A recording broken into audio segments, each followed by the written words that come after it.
Hey there. Welcome to the first episode of The Alchemist Tells a Lie.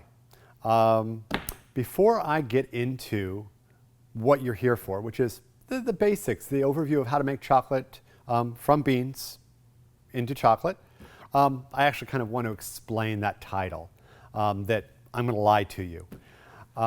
It's sort of an inside joke. For years now, I've been making chocolate and showing people how to make chocolate now for, I think it's a decade, maybe a little bit longer. And through most of that time, I've taken the opportunity and had the privilege to go into some 8th grade classes, and I do it every year. And I show them how to make chocolate, and we talk about the chemistry at their level. And that at their level is the real critical point. Because I walk in, and the first thing I do is say, why am I here? And I get them to, I want them to, they roughly know, and so it's clearly a trick question. But so, why am I here? And, I pick them, and they give the standard answers. You're here to show us some science. You're here to make us some chocolate. And then, possibly a third answer, or I can't even get them to come up with something else. And I nod, and I say, those aren't untrue. Those have some truth to them. But what I'm here for, I'm here to lie to you. And it gets a great reaction because, of course, an adult lying to them and admitting to it. And I go on to explain, what I mean by that is most people think in a binary world. If I'm not telling the truth, then I'm lying. And what I go on to explain is there's just too much information. And to get it to their level, I have to bend some of the information. It's not untrue, but it's not the whole truth. And that's what I mean by I'm lying. And so I'm actually going to be doing that a good bit through all of these videos. You might find some inconsistencies. I'm only human. I might downplay some of it that's just not totally accurate, but I'm trying to get a point across. I'm trying to make this very approachable. Chocolate alchemy is, my drive was all about approachability, how to make chocolate at home and not make it a big scary thing. I started chocolate alchemy because somebody told me, you can't do that. It's too complicated. You can't teach people how to make chocolate at home. It's just too advanced. And it was sort of like, there's the glove thrown down and I'm going to show people how to do it. So that's it. And I've done it. Hundreds, thousands of people are making chocolate at home. People are making business out of it. We've got the entire artisan chocolate movement. So without further ado, let's start lying. How do you make chocolate? It really is. It's approachable. It's pretty simple. And there's a few steps, and I'm just going to go through them with you. You've got to, of course, pick your beans. Everything I sell, and I can't help but talk about what I sell. They're all suitable for making chocolate, and you don't really have to worry about the quality. I have done that. That's my responsibility to you, is to make sure you always have quality beans that are going to make a good chocolate, and possibly a great or an exceptional chocolate. So you can put that aside. You then need to read through the descriptions and pick ones that kind of resonate with you. Do you like bright and fruity? Do you like smoky? Papua New Guinea is great for smoky. Do you want a chocolate? Most of the Ecuadors are a good chocolate. Little floral, oddly enough, Ivory Coast is good for that. Nutty, we've got, Nicaraguan and Jamaican. And, Peru's, again, have some nice high notes, some fruitiness. And of course, they all taste like chocolate. These are just the added flavors that you will notice. So anyway, pick a bean. If you don't know, drop me an email.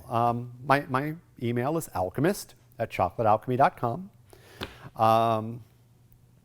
But otherwise, breathe through. You really probably won't make a bad mistake. So you get your beans. You've got to, first step is you need to roast them. As far as approachable, you've got two options. You can oven roast. It doesn't give you a lot of control, but everybody has an oven. I've not met somebody who doesn't have one, and you can get a perfectly reasonable roast that way. My real go-to suggestion is the Be More 1600 Plus. It's a coffee roaster. It'll roast a pound of coffee. But for cocoa, because it roasts so much cooler, it'll roast anywhere from 1.5 pounds to 2.5 pounds of cocoa. And you've got 5 different profiles, and you can set them to different lengths. Pretty much the possibilities are endless for control, and you've actually got control. You can raise and lower heat and power input, and any number of things. It's a great repeatable roaster, which is really kind of critical. That repeatability lets you build on your own skills and teach yourself. And that's a big part of these making chocolate at home and then these videos is I can't teach it to you. What I hope to teach you is how to learn it for yourself. You've got to take observations, make some notes, and learn from batch to batch. All of these first videos, I'm going to give you some very specifics to make a good chocolate. At the end of the day, it's going to be a good chocolate, and maybe it's going to be a great chocolate. So anyway, you have to roast. After that, you need a way to crack the beans so that you can winnow the beans. And what I mean by that is you need to crack them, crush them slightly, break them, so that the inner nib separates from the outer husk. You can do that cracking with, some people on the internet have shown a rolling pin. I don't like that at all. It's very inconsistent, gives you lots of powder, and you can lose up to 50% of your cocoa in dust. It's all you got. You want to give it a try first? Be my guest. What I really like is the Champion Juicer. You keep the bottom screen off that it comes with, and they feed right through, and they crack beautifully. It's kind of my go-to one. There used to be a cocoa mill by Frankenstein. You'll find it if you've done web searches on my site also. It's mostly unavailable now, but if you could run across one, it's a modified grain mill. Grain mills won't work, the gap's too narrow. You have to go with something a little larger, and that's why we made it. But again, my go-to is the Champion Juicer for cracking. As far as winnowing, there is actually a very simple low-tech method, which is a bowl and a blow dryer. And you work at finding the right angle for your blow dryer, and you blow the husk away. It's lighter than the nib. And it makes a mess. Doesn't work for people in just apartments or something, but it works quite well, and I did it for years and years and years. Lots of people start there. If you want to upgrade a little bit and really get into it, there's a small tabletop unit called the Sylph Winnower. Plugs into a standard small vacuum cleaner, a little shop vac, and does a great job. It does about 1 pound a minute. And at that point, you've got roasted nibs coming out. You've got then 2 options. You need to either take those nibs and make them into liquor. It's also just another word for cocoa mass or unsweetened baker's chocolate. Those are all the same thing. They're ground nibs. And it's if you put it through the Champion Juicer, goes in as nibs, comes out as liquor. That you can put, then you're ready to go. You can put that straight into a melanger. That's another, it's a stone grinder, 2 set of granite rollers rolling on a lower granite roller, and it reduces your cocoa particles and your sugar that you put in to the 10 micron level, 10, 15 micron level, basically something that's smooth on the tongue. Modern chocolate, that's what you're making. Alternatively, you can take the roasted nibs and feed them slowly directly into the melanger. You usually have to preheat them a little bit. Also, depending on your recipe, if you want to, you probably want to melt some cocoa butter and warm up the drum a little bit. But they can go straight in. And if you don't have the Champion Juicer, or just decide that's how you want to do it. It saves a little mess with the Champion Juicer. After that, the general recommendation I give is run for 24 hours. The chocolate may be good by 12 hours. It's virtually impossible to over-refine in a melanger. You know, I've run 72 hours, 96 hours, something like that. But 24 is a good, solid number. You're going to read a lot about conching. Melangers, there's no standalone conch, I should say, for the homemaker. Melangers, sort of by definition, are a combination refiner and conch. What that means is the refiner reduces particle size. Conches rotate, spin, aerate the chocolate, and allow chemical reactions to happen. Helps smooth out the flavor. So anyway, you don't have to get one separately. It is your melanger. And I should make one last comment about the melanger. You can get along with a lot of other stuff. You can use your home oven. You can use a rolling pin. You could hand peel the nibs if you want. And you don't need any extra equipment, although those are a little laborious, but you can do it.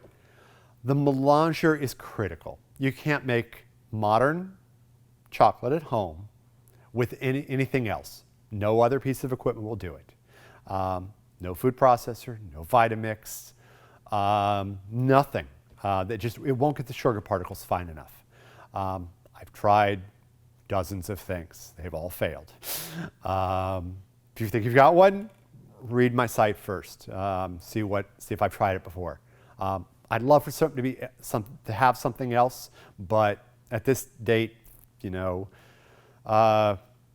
12 years since I started this, the melanger is the only thing I found that is economical, approachable, and even just feasible. So you'll need a melanger. That's it. After the chocolate comes out of that, you have chocolate. You'll probably want to learn how to temper it. I show you how to do some of that, and there's lots of sources on the web, but that gets into the realm of a chocolatier, not a chocolate maker. And chocolate making is what my focus is. So that's it. You've got to pick a bean, roast it, crack it, winnow it, make it into chocolate with some sugar. There's a bunch of other details. I'm not telling you the whole truth. This is an overview, but that's it. It's not that hard. If you can cook, if you enjoy cooking, if you enjoy baking, breads, desserts, it's no more complicated than any of those.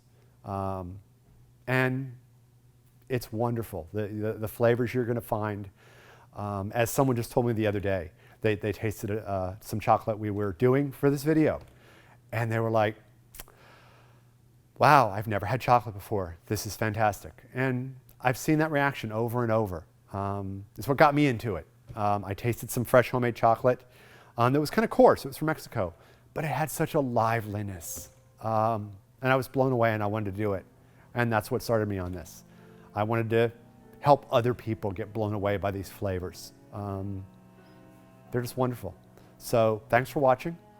And, go look at some of the other videos. Watch me lie my way through some of them. If you've got any other questions, always feel free to drop me a line. I read and answer everything I possibly can. Alchemist@chocolatealchemy.com. Thanks so much for watching. Have a good day.